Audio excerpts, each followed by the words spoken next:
All right, this is actually take 3 of the second part of the lecture. I did it earlier today and it did not work out because I forgot to reset the YouTube side, so that did not work out. Um, all right, so let's go ahead and start to do that again. All right. Interesting. I'm seeing some lag here. And I cannot see the cursor. Okay, well, it's still going to be okay. It's just a little awkward. Let me see if I can get the cursor back.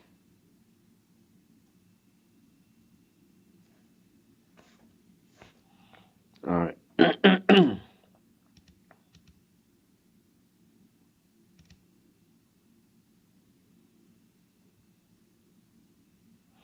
I'm going to have to turn on the view only so it might give me a chance that I can see the cursor like this.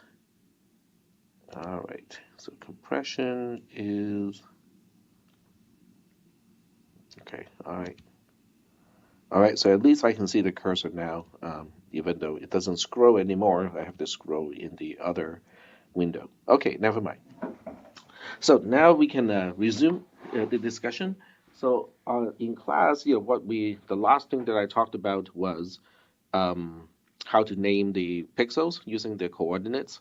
So this is 0, 0, this is 1, 0, this is 0, 1, this is 2, 0, 1, 1, 0, 2. So this is going to be 0, 2, 3, 0, 4, 0, 5, 0, and so on.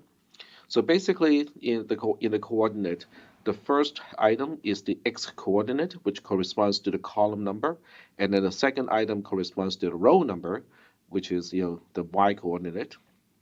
And so the question is, if I have a space like this, which is essentially the Cartesian product of natural number and a natural number, the question is that going to have the same cardinality as the cardinality of just a set of natural numbers?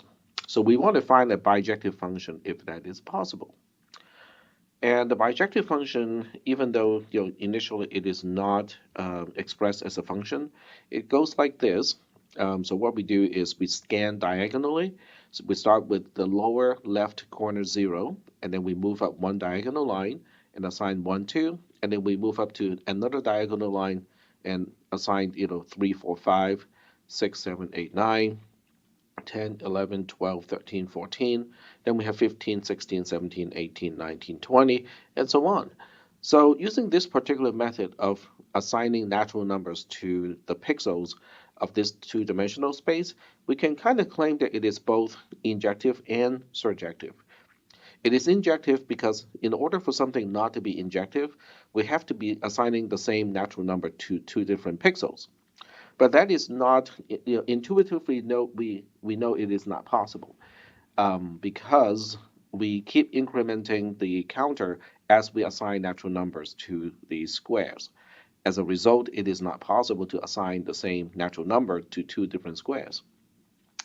The second part is it has to be surjective. So surjection means all the natural numbers have to be mapped to. In other words, I cannot find a natural number that is not corresponding to a particular pixel in the two-dimensional space.